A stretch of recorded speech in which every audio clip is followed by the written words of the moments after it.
What is this atrocity? All right, so we are reacting live to a Japanese tier list, and shout out to kn.sy at I don't know what games for the tier list. In all seriousness, though, it's not actually the worst thing. So it looks like what this player was trying to do was they tried to go for colors and then also ranked. You know, it's going both ways, across and downward as well. So let me know what you guys think about this tier list, and we're gonna live react to it. And you know, like I said, first impression is it's not terrible, right?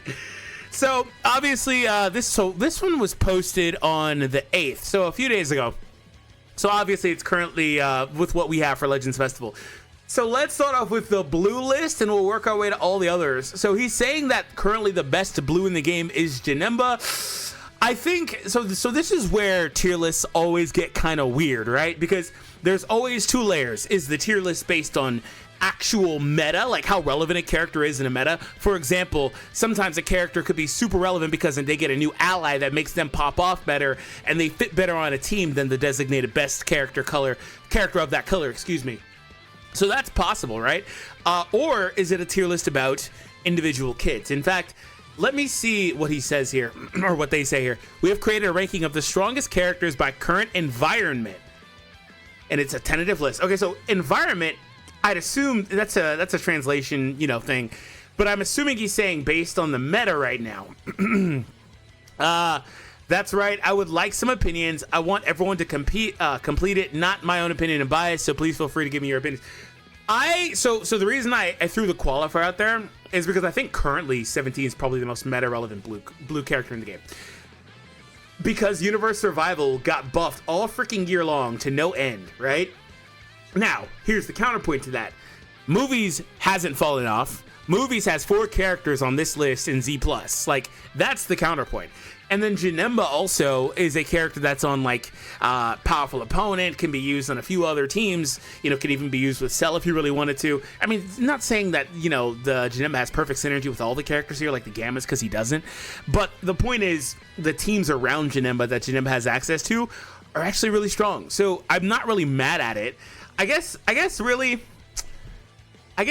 you could say either or. I guess it's fair. It's like a 1A, 1B thing to me. I think individually, though, Janemba is the better character. I just think right now in the meta, I actually probably run into 17 a little bit more. Now, next on the list is the Blue Goku.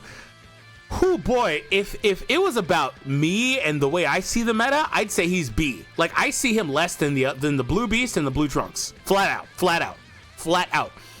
He's not bad, though. That's the point. So this is why I said tier lists are always weird, because it's like, is it based on how good a character is individually? Because he's better than those characters. He is. Or is it based on the meta around them and the teams that they have, right? So here's the funny thing about that Goku.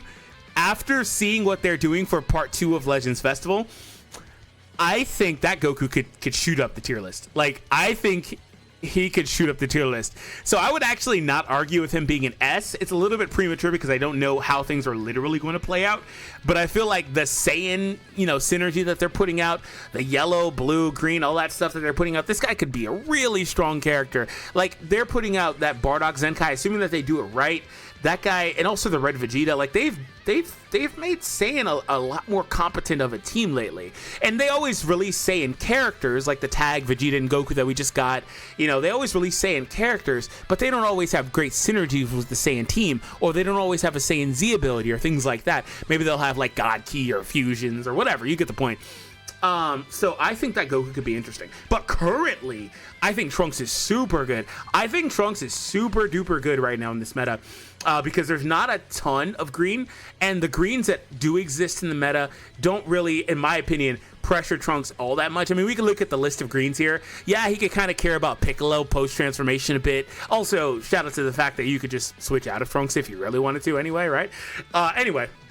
So there's that. Half of the Goku Vegeta he's strong against, so I'm not really worried about that. Pikkon can be a little bit of an issue, but Pikkon himself isn't the most oppressive character. Gogeta is strong, though. I will give Gogeta credit. Rose is actually really strong against Trunks, too. However, Goku in the bottom slot again. So, like, if it's a revive character, I'm also not worried about it. And there's 3 revives in the green list. Good lord, all the freaking revives in the game are green. Revive has, what, 4 characters? Good Lord, there's another one we don't talk about. Who is it? I don't know. It hurts me as a fan of him, by the way. Anyway, so there's that. And Beast Blue, it's funny that he's here because he is definitely better now than he was recently. And it's because the synergy and the team around him, he just fits really, really well with like the hybrid compositions. He's a nice option for the movie team as well as a blue if you don't have Janemba. And he also does have immunities. He's got a really well-aged kit. Like, he's just over a year old, and he is still really freaking strong, right? I don't know that he'll get the credit that he deserves in the similar fashion as, like, 17, the blue 17 is going to get, because 17 stands out more in a big way than the Gohan can and probably ever will as a well-aged character. But, yeah, that Gohan is amazing. So, but overall, though, I think these are the main blues you're going to see. I don't have Legend Space opened up. Let me pull that up because that also may change my opinion a little bit, but I think overall those are the main blues you're going to see. Post down below what you guys think about some of the things that I was commenting on. Obviously, though, like, you know, some of the opinion will vary depending on what you see. Also, well, the only other blue I really see is Goku and Frieza, and they're purple, right? They're in the purple list. There's like some niche blues in here, like Revival Frieza is still really strong. There's like some niche blues and stuff like there's going to be niche characters all throughout this list, actually. I don't see Ultra Gogeta. The free Gohan is solid, but don't see him. The Super Saiyan 3 and 2 Goku and Vegeta got a lot better with their equip, but don't see them. Yeah, okay. So next up on the list is Reds. So Red Beast, I think, is the best Red in the game, and also the most relevant Red. So he's another character that fits both bills. And we have Vegito Blue as second. I think on a per match basis, by the way, like depending on the situation, you could make an argument for Vegito Blue being the most relevant Red in the game, but I think, well, okay, so again, you could make an argument for Vegito Blue to be the better Red in certain situations, like particularly early while Gohan is still Ultimate Gohan, things like that. But Vegito Blue doesn't excel after a certain amount of caps have exceeded, but Gohan does. Gohan just gets progressively better, and he completely changes playstyle, so Gohan's really good. Gohan is insane. His blue card is crazy. Actually, I don't think you can make much of an argument. Like, Vegito Blue has some good stuff, like the Rising Rush Seal, the card protection, blah, blah, blah, all the stuff he gets in the first, like, 30 or 60 counts, whatever it is. But yeah. And then there's a huge drop. I actually really like Hit, but, like, he just doesn't compare. He actually just does not compare. His mechanic is still really good, and I'm sure you can use him effectively with that mechanic, but, like, he just doesn't compare. Shout out to the Zenkai Reds, because they're both really good. I don't know about Vegeta. I have not seen Vegeta once. In fact, I opted to cheap out on his Zenkai. I haven't even finished him in terms of like saving the Chrono Crystals and not doing the summon. So I'm taking it the slow route, and I'll have him in like another week or whatever. But I haven't seen him once. Not a single time. I know how good he is on paper, but I haven't seen him and I haven't used him. Janemba's also really freaking good, though. Janemba's really good. Overall for Red's kind of a weird color. Like, there's not a lot of character in that group. Like, yeah, no, I don't really like. The only character I think I would throw a bone to, there's a few like stragglers that are solid, like the Red Cell is okay. I think probably a little underrated, but I wouldn't put him on that list. Red Pan is probably the character I'd throw a bone to. There's a couple Zenkais in here. That's probably it. There's some solid free characters like the Goku Black. Jason Birder are okay, but they're the worst character on their team. Like, Red's a weird color. Okay. Let's move to Purple. Purple's got a lot of talent, dude. Purple is stacked. So Cell, I actually think Gogeta Blue is S. I think Gogeta Blue is S. Because I think Cell and the tag Goku and Frieza are better than Gogeta Blue. I honestly, pre-patch, I would have made the argument that Kid Goku was better, but they lowered the rate of getting Dragon Balls for like the 5th time. Anyway. But you can say that you see Gogeta Blue a lot though. So yeah, I guess you could leave him there. I have an alarm going off. I guess you could leave him there. But do you see him more than Goku and Frieza? No. So like this list is confusing because like I don't see Cell or Androids that much. Like, or Powerful Opponent or any team that includes Cell, Regen. I don't see those teams that much. I see Gogeta a ton, and I see Goku and Frieza a ton, and I don't see the other characters on this list at all. Like Ginyu every blue moon. I don't see the Goku at all. Like, I don't see the Goku whatsoever, the Kid Goku, at all. I haven't seen him or used him in, like, probably a couple of months. I haven't seen him at all. it's a weird list because he said environment, which to me said tier, like based on like relevance. So if you haven't noticed, it's been a little bit confusing, and I apologize for that. I've been trying to really make it very clear from both perspectives of like having the two sides, right? I've been explaining my stance for each side depending on which way this really goes. I'm not really sure, but like Cell at the top, you can make an argument for Cell being the best character individually, which is fair, but like definitely not the most relevant in the meta because I don't see him, at least not in my opinion. Maybe you guys see him every match. I don't know. So there's that. But I think Goku and Frieza are up there above Gogeta Blue. And the other two is kind of whatever. Ginyu's still really strong. As soon as my alarm went off, I have to hurry up because I have a pizza in the oven.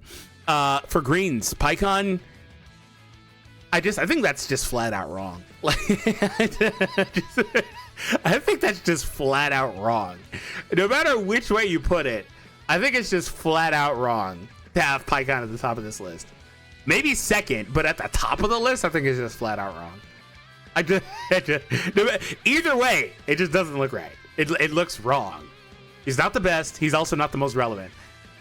So Pikkon. So the fun thing with this is I think the bottom two are fine. I'm not really going to argue with them. But I think Pikkon and Piccolo have a little bit of a back and forth. If it's based on like how good they are, I personally think Pikkon's like a smidge better. Like it's like 55 to 45 out of 100. Like it's like a smidge better. Maybe even like 52 to 48 close. Like it's super close in my mind.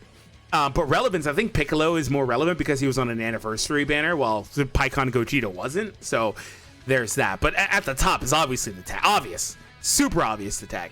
Like I said, either way, it's just wrong in my head. All right, so for the yellows, we have the Gammas, we have Kid Buu, Frieza, Jiren, and Goten. This is a tough group. Tough group. So here's something funny. I think you can make the argument that right now, Kid Buu is as low as A in terms of relevance. Another character you don't see that often. I think you can make an argument he's that low on this list because the other characters are movies and universe survival. All those characters are on the two most buffed teams like of the year, and they're all good characters, every single one of them. So like you may, and that was me being kind. You may be able to push Kid Buu as low as B in terms of relevance.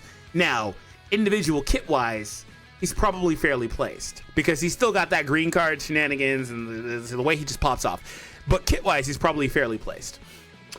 I really like Frieza and Jiren. I think Frieza is placed fine. Yeah, I think yellow looks okay. Otherwise, aside from like the Kid Buu discrepancy, I think yellow looks fine. I really like all these characters. They all bring different stuff, right? Like all of them have like disruption stuff. The yellows. Gotenks isn't as offensively inclined as the other characters on the list, so I think he goes at the bottom regardless of which way you put it. Also, Gotenks is like a yellow movie character who does fit better on those strike-based teams than the Gammas do because they just aren't a strike character at all. He's not either, but he at least fits a lot better with a strike focus being a defense type character. And I actually use Gotenks on movies instead of the Gammas. I think the Gammas are the better character individually, for sure. Not close either. But I think they need a dedicated team, right? And that's also part of the Pikkon Piccolo thing. I think Pikkon is versatile, but if you wanted to put him on a Blast team, he definitely fits better than Piccolo on that Blast movie team. So I think this is fairly placed. I look at Jiren here. Do I want to move Jiren up? No, in terms of relevance, I think Frieza is more relevant. You can make an argument that Jiren's a better yellow than Frieza, but I really like Frieza's shenanigans. Like when he gets low on health and all that stuff, I think Frieza's fairly placed. I guess you could maybe make an argument that the Gammas aren't at the top of the list relevance-wise. I think Frieza may be the most relevant yellow on this list simply because he's the newest. And the Gammas, again, are not a strike-based character. What do you guys think?